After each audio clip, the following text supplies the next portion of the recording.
Halos 3 milyong Pilipino na ang nakapagparehistro para sa 2025 elections. May 1 milyon dito ang first-time voters.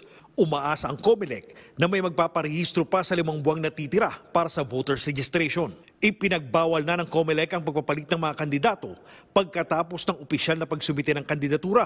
Maliban na lamang kung ang orihinal na tatakbo sa eleksyon ay namatay o nadiskwalipika. Ito'y upang palakasin ang integridad ng halalan, upang maiwasan ang estratehikong pag-urong at pagpapalit ng kandidato na maaaring makasira sa pagpili ng mga botante at sa patas na halalan.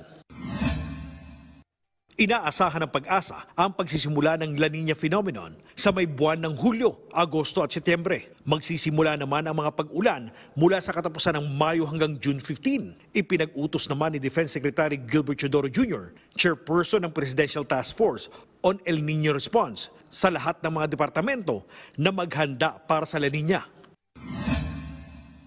Bahagyang inalis ng Energy Regulation Commission ang suspensyon sa cost settlement sa reserve market na nagpapahintulot sa mga kumpanyang generation companies na mabawi ang mahigit 1.7 billion pesos sa mga naipong gastos habang nagsusupply ng karagdagang serbisyo. Ang kabuang halagang hindi ma-recover at makikita bilang karagdagang singil sa kuryente. Nilinaw ng ERC na ang bahagyang pag-aalis ng suspensyon na ito ay pagtitiyak na tuloy-tuloy ang operasyon ng mga power generators para sa mas maayos na sistema ng kuryente at proteksyon ng mga consumer. Dindo Flora, para sa Pambansang TV sa Bagong Pilipinas.